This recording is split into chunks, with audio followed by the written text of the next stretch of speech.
Hello and welcome to Misty Ricardo's Curry Kitchen. In this video we'll be making a chicken Rezala. But unlike most restaurant style Rezala curries, this one uses more traditional ingredients such as cashews and poppy seeds.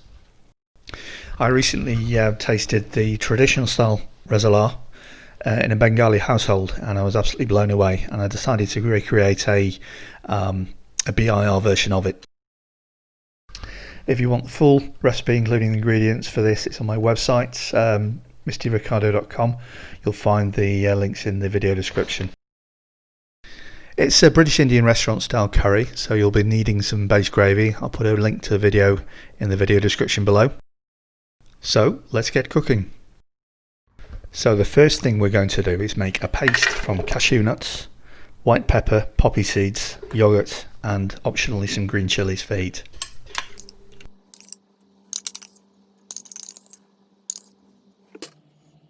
And add a splash of water just to help it blend, and blend it until it's nice and smooth. So to a medium hot pan, add about 3 or 4 tablespoons of oil,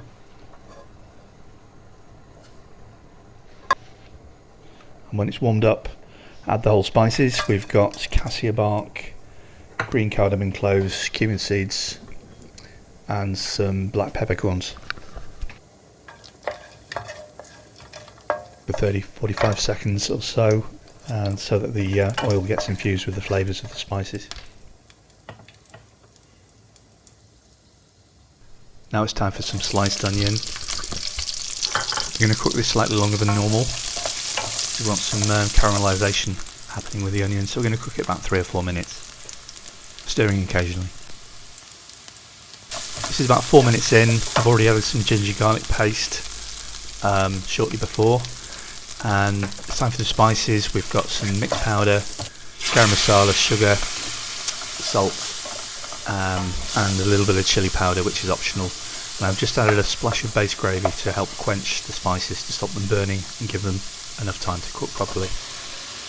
After about 30 seconds of cooking the spices, making sure they don't burn, adding the chicken. It's pre-cooked chicken I'm using in this one. You could use raw chicken at this point. Of course, make sure it's cooked properly at the end.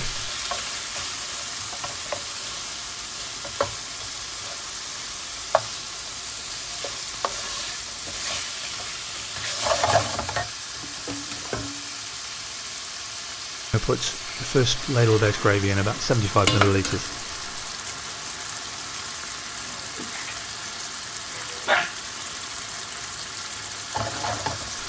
So give it a bit of a stir, mix it all together, and then leave it for about a minute or so.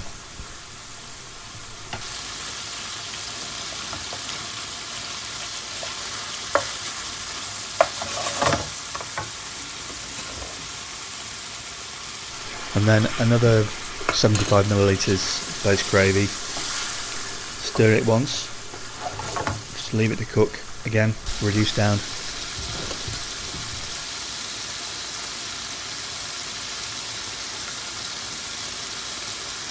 And we're going to put a third ladle in. It's about 75 to 100 millilitres base gravy there. And then we're also going to add the paste we made earlier. It's got a little bit of water in that paste, so it'll compensate for the slightly reduced amount of base gravy we're using. So we're going to stir it all together, mix all the sticky bits at the bottom back in. Lots of flavour in there. Once we've mixed everything evenly together, we're going to leave it to cook for about 3 or 4 minutes, stirring maybe once or twice in that time. You really want to leave the sauce to caramelise further on the bottom. It'll thicken up and there'll be lots of flavour.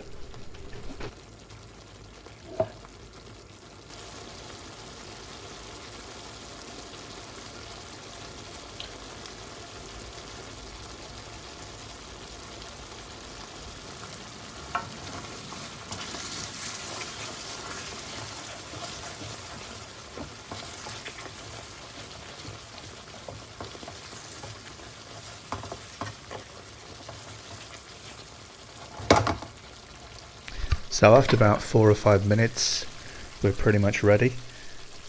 If you want to adjust consistency of the sauce, just add a bit more base gravy.